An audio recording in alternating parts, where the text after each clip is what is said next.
दुपट्टा कहीं गिर रहा है, कुंडल कहीं गिर रहे, चरण पादुका कहीं रह रही है। नंगे पांव दौड़ते हुए सुदामा को गले लगा करके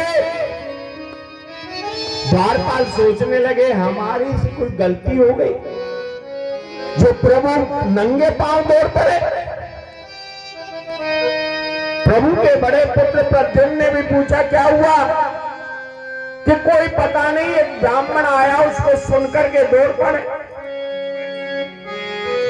द्वारिकाधीश से मिलने यदि ब्रह्मा भी आए तो उसे 2 दिन इंतजार करना पड़ता है, लेकिन सुदामा ने क्या पता कौन सी तपस्या की है जिसके लिए मेरे गोविंद नंगे पांव दौड़ते हुए पहुंचे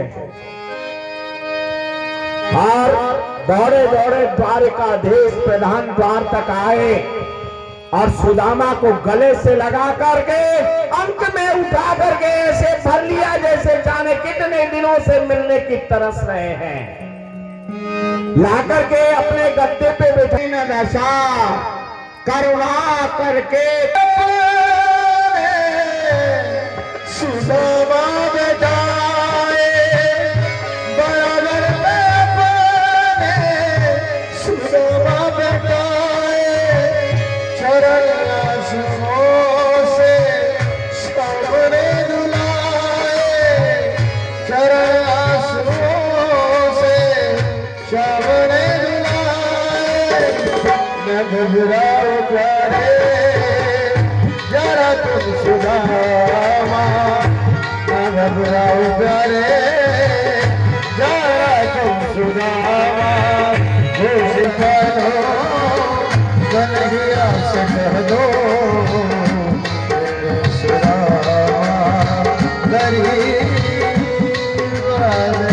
सुदामा को अपने बराबर सिंहासन पे बिठा के खुद नीचे बैठ गए, आंखें डबडबाई, ताकि कन्हैया ने जब सुदामा के पांव देखे देखी सुदामा की दीन दशा, करुणा करके करुणा निधि रोई। गोविंद रोने लगे।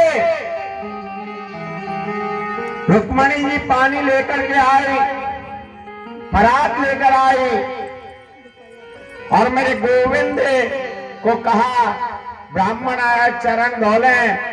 गोविंद के नेत्रों से आंसू झारी के बजाय खुद की आंखों के स्रोतों से ही झुल गए।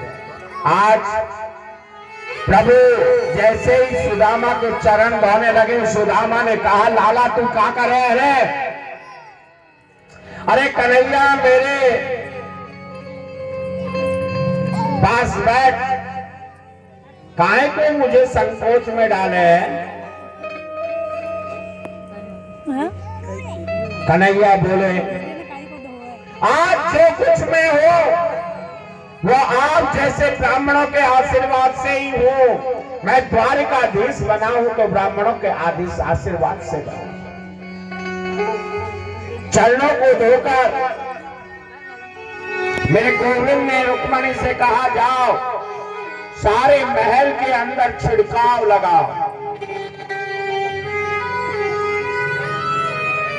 रुक्मणी उठी, सारे महल में छिड़काव लगाने पहुंची।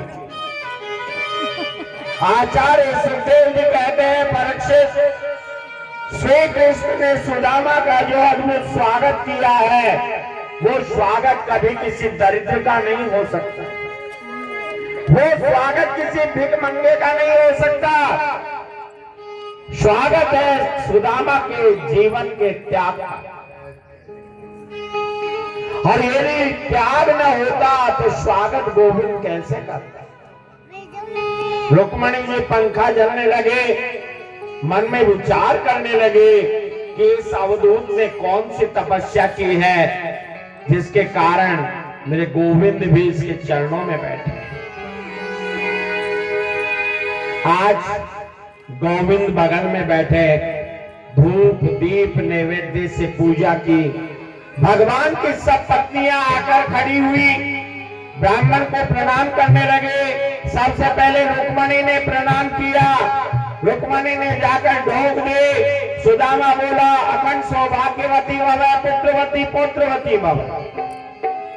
दूसरी आई दूसरी को कहा अखंड सौभाग्यवती पुत्रवती पौत्रवती भव।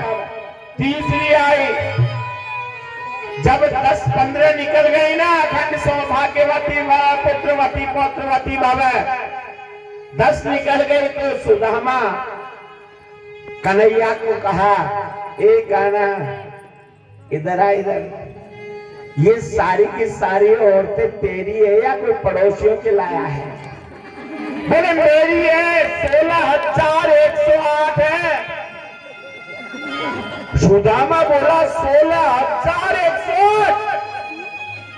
अरे तू ऐसा कर, सबको एक साथ बिठा ले, मेरे से इतना बोला नहीं जाता, मैं सबको दोनों हाथ उठाकर आशीर्वाद दे दूं, अखंड सौभाग्यवती भव पुत्रवती पौत्रवती भव। सज्जना, सुदामा की बात सुनकर गोविंद बोले, क्यों भैया तेरो विवाह नहीं हुई हो? बोले हो गया ना।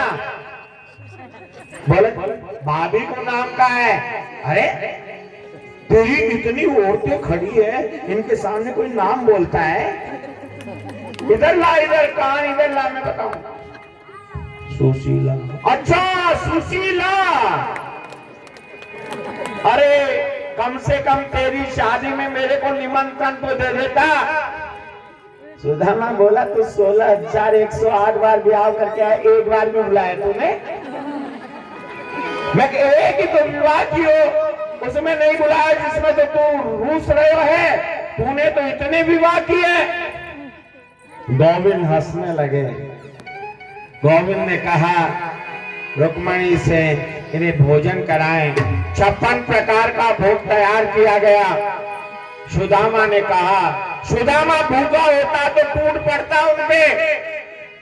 सुदामा ने कहा गोविंद मुझे पकवान अच्छे नहीं लगते, मुझे तो वो सूखी रोटी और चटनी बढ़िया थी, जिससे कि पेट में कोई प्रकार की दिक्कत नहीं और हमारे को आलस्य भी नहीं आता। रोजाना तेरी बढ़िया माला जपता था और ये पकवान खाने के बाद में माला जपी नहीं जाती, नींद आती है, इसलिए गोविंद मैं नहीं खाऊंगा। आचार्य सुखदेव जी कहते हैं इसमें कितना अंतर है। एक मित्र ऐसा जिसकी चरण पादुका भी सोने की है और एक मित्र ऐसा जिसके चरणों में पादुका भी नहीं है, और दोनों ने बचपन के दोस्तों की बातें शुरू की। बता मेरे यार सुदामा रे,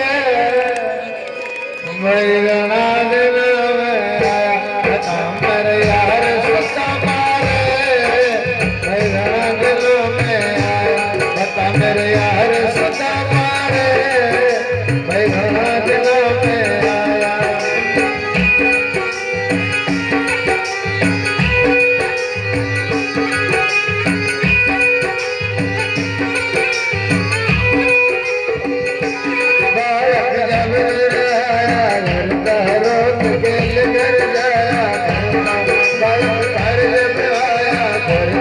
रोज